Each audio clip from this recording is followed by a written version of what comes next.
just spoke with a property manager and I said, "What's one thing commercial cleaning companies like just totally mess up on?" She's like, "Not having their employees show up in a uniform." She's like, "Then people are walking around their facilities and they're like, 'Who is this person?'" And I was like, that makes so much sense, right? Like, have your employees show up in a uniform. It's simple things like that that go a long way. Let's say we have the framework, Angel, and now obviously we have to talk sales funnel because we're even in this position to have this type of sales framework because we've approached them through some sort of sales campaign, sales funnel. Talk to me about this.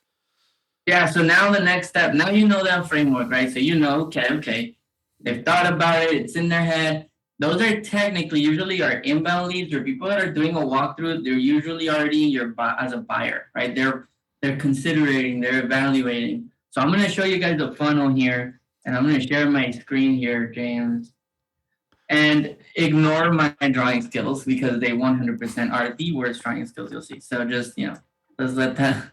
This is terrible with the mouse. All right. Yep. So this is my best attempt at a sales funnel. So you've seen a sales funnel before, obviously, right, James? Of course. I feel like now I feel like it's just me and you trying to have a master class here, which I love. That's All it. right. So here's a sales funnel. There's a few different stages. So if you're listening to this as a commercial cleaner, you're watching this, you need to understand what you have in each of these stages. There's three. Here we go. There's three types of leads. Everybody calls them leads, and then they call an appointment a prospect. That's not how it works. So I'm gonna teach you three things. One, your goal is to take people from, and again, ignore my drawing skills, from suspects to clients. Why do I call them suspects? Because just because they have a business doesn't mean they're a prospect. Okay? Suspects are just people that you're like, I suspect literally that this could become a prospect for me that I can eventually turn into a buyer. And if they buy, then they become a client. So the top is who am I going after that are my suspects? On the bottom, we have clients, right? So this is where you win the business. All right? So these are your clients. So what you need to understand is everybody, every lead, every suspect is in a certain stage. So the first stage, James, and because of my drawing skills, I'm just going to put the letter, okay? Because if not, we'll be here for 40 minutes. So the first one is unaware. Unaware being stage one. Unaware. Like, leaning? What? In-house? Outhouse? Maybe I have a like unaware that there's a problem, that there's an existence of you. Okay, so they're unaware. It's irrelevant. The second one is aware. Oh my goodness, you see how bad I am at this? Unaware, aware. Okay. Gosh, yep. Interesting. Commercial cleaning goes into businesses. People hire commercial cleaners. Interesting, right? Then consideration, right? They see a dirty desk or something, and they're like, oh, I'm starting to, so if someone cleans that, okay, so there is value in commercial cleaners, right? Consideration. And considering the idea that a commercial cleaner is valuable. Okay, I like it. These three right here, James, this is where they're prospects. So why is that important? Because you talk to a prospect different than you talk to a buyer, okay? So let's lay out the stages of a buyer real quick and how you speak to each of them.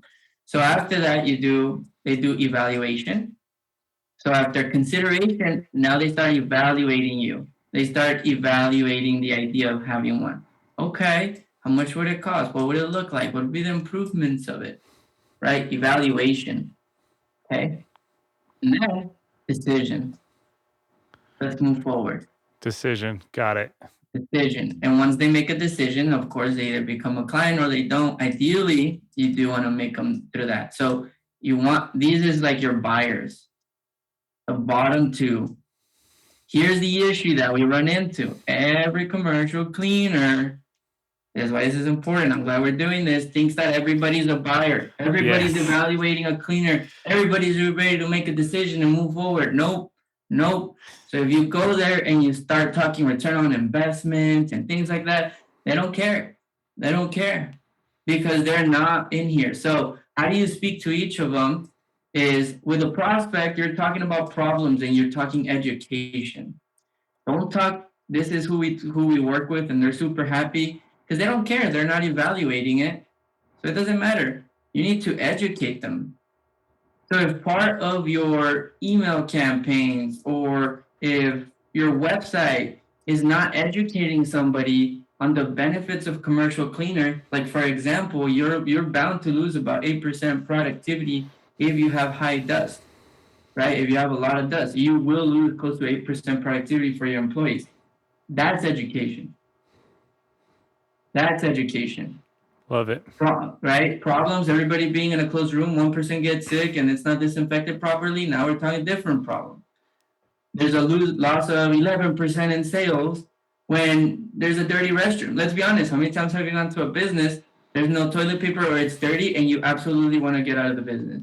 Love it. And I'm going to interrupt you real fast. Yeah, This isn't just a guess either. We just talked to Tiffany Willis, a commercial property manager, and she said the best way to sell to me is to educate me. Literally said that verbatim, and you can hear it on the Profitable Cleaner. But I think you're spot on here. Address the problem and educate.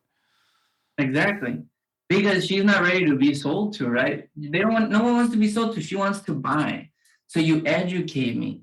You showed me the problems of what happens if I don't have a reliable commercial cleaner? What happens if I don't even validate this? So that's why it's important. So when we do any outreach, James, you've seen our content, of course. We educate. It's about education Yeah, and their absolutely. problem. But that's why it's important to have the right expectations in sales. You're not going to get 50 appointments. You're going to get all these inbound leads, blah, blah. No, that's not what you want. You want to be strategic on what you're doing. Especially if we're talking life-changing contracts, right? I Exactly. mean, listen, if you want a 500 square foot job, sure, there might be some more buyers out of that. But if you want the 50,000 square foot facility, that starts at the prospect level and then we educate to the buyer level. And then you think about it too, right?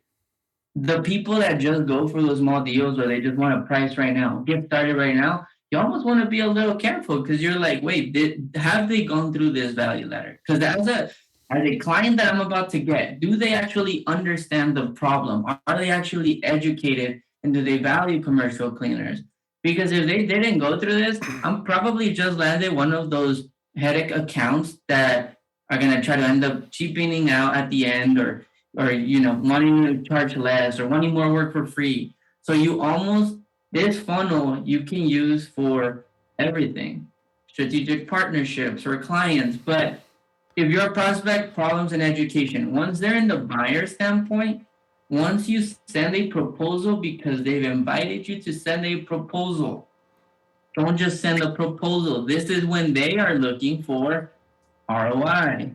Hmm. This is where they're looking for testimonials, case studies, social proof, right? This is where they actually care because now, guess what they're going to do? Even if you're the only commercial cleaner that has gone for the walkthrough, the first thing they're going to do because they're evaluating is call other commercial cleaners and evaluate. So if you think you're always the only one that's going to that, that's a lie too. So what can you do to stand out is you got to hit on the points that they like, which is here's the price.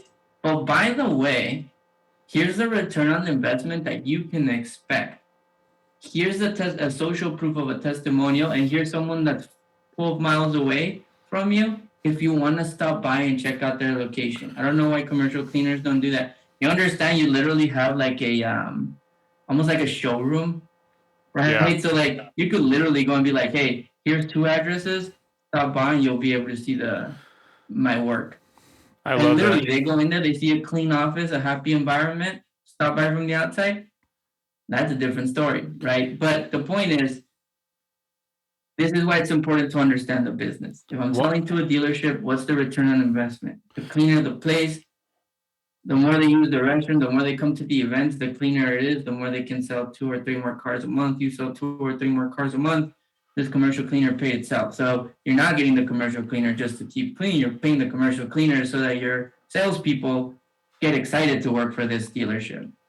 That I makes love sense? that. Yeah, absolutely, it does. And something that I just learned, again, just from speaking to property and facility managers, is during I guess you'd put this in the evaluation place. Like they said, hey, during the walkthrough, what I love is if a cleaner takes a picture of a facility or something within the building and like, puts that in the scope of services. Just like one simple picture and literally like this is what I can do right here, right now.